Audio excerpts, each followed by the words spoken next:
Raise your Ebenezer.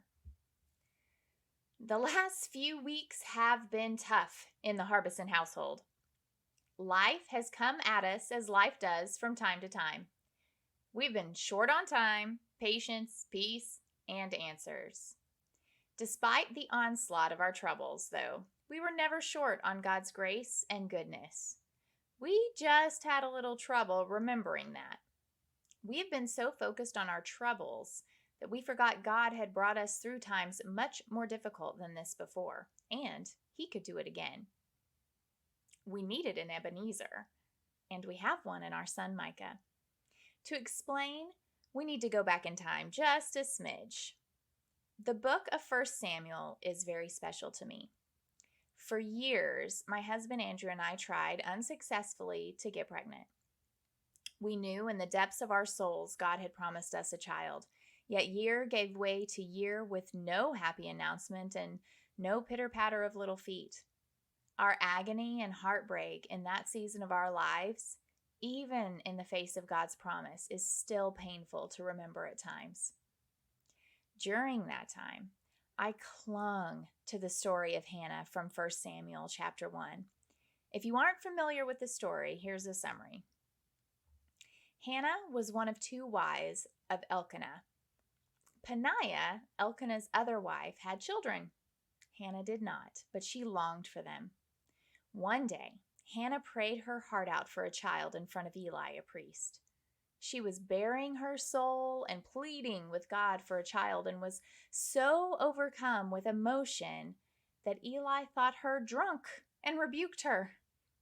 She cleared things up with him and went home, and God finally answered her prayers. Hannah had a son whom she named Samuel, which means God has heard. Hannah ends up having 3 more sons and 2 daughters. Every time I felt despair at not having a child, I remembered Hannah and Samuel.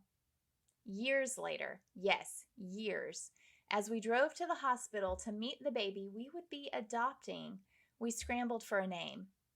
We finally landed on Micah Samuel. The name reminded us both of my grandfather Sammy and Hannah's story. Like Hannah, we knew God had heard our prayers and answered them in Micah. The answer didn't come in the way we imagined, but it was good and perfect, as God's answers always are. He was our Samuel. This portion of my life and my son have become an Ebenezer for me. Later in the book of 1 Samuel, when Samuel is grown and serving as the last judge of Israel, he raises what he calls an Ebenezer, a large stone or pile of stones that serve as a monument. The name Ebenezer means stone of help. This is the only place the term is used in the Bible, though there are other times leaders set up stones as monuments of what God has done for them. In this particular case, the Israelites had fallen away from God and had erected idols of Balaam and Ashtaroth, gods of the Canaanites. They were attacked and defeated in battles by the Philistines, and the Ark of the Covenant, which was disobediently removed from the tabernacle, was taken by the enemy, later to be returned when God sent judgment on any Philistine encampment that held the ark. Israel faced major loss of life and the death of their leader Eli, along with his 2 wicked sons. These were hard times. They certainly carried responsibility for their troubles through their disobedience, but the times were hard nonetheless. In desperation, the Israelites finally submitted to Samuel's call to return to the Lord and got rid of the other gods they'd been worshiping. As a mark of their new obedience, they gathered in Mitzvah to ask forgiveness and rededicated themselves to the one true God. Even there, as Samuel offered sacrifice for their sins, the Philistines attacked yet again. This time, however, the people cried out to Samuel to cry out to the Lord, and God subdued them by sending the Philistines into a panic, which allowed the Israelites to win the day. Then, in the spot, God granted them victory and forgiveness. Samuel erected a stone monument, a remembrance of what God had done for them, of how he had helped them, of how he had saved them. 1 Samuel 7:12 says, "Then Samuel took a stone and set it between Mitzvah and Shin. He named it Ebenezer, saying, 'Thus far the Lord has helped us.'"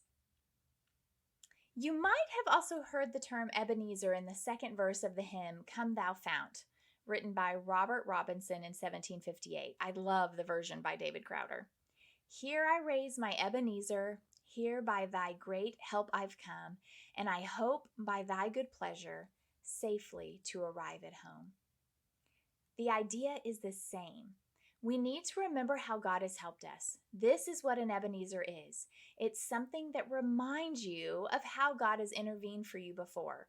A reminder your faith is well-founded, that God is capable and trustworthy to handle anything you will face. Micah, my son, is my daily reminder. God's promises are true, and he's turned my mourning into dancing, like he says in Psalms 31:11. He is a living Ebenezer for me. When I look back through my life, I can see many times God has helped me. I would have a small mountain if I piled stone on top of stone for each one. Some stones are small. They were a kind response instead of a bitter one, or the understanding of a friend when it was most needed. Some are pretty hefty.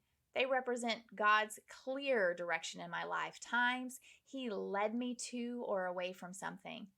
They stand for healing of past hurt and abuse and renewed relationships. Some are the size of boulders. These mark the big, miraculous events in my life, the times when I had nowhere I could go and nothing I could do in my own strength. These are the times when hope was hard to find, but I saw God reach out and help me. Together, these memories cement my faith anytime it is threatened. Like a physical Ebenezer, I can look back and see what God has done for me, large and small, and know he is with me. They remind me that God is my refuge and strength and ever-present help in trouble. Psalm 46:1. God is already moving and solving problems from the past weeks in big ways. He is leading us to the help and the answers we were searching for. He is strengthening our relationships and renewing our strength. He is so good, always. We had just temporarily forgotten. I don't want to ever forget. It is in the forgetting that fear and frustration take root. But in remembering God's love, power, and glory brings peace. I would encourage you to raise your own Ebenezer, in thought or by something physical, maybe a poster or a list in a notebook, or maybe there's a person in your life who reminds you about God's goodness. Whatever it is for you, whatever God has done for you in the past, remember it. When the hard stuff happens, and we all know it will, look at or recall your Ebenezer and remember that the same God who has helped you before is still with you. He is still your refuge. He is still your strength. He is still the one you can call on for help.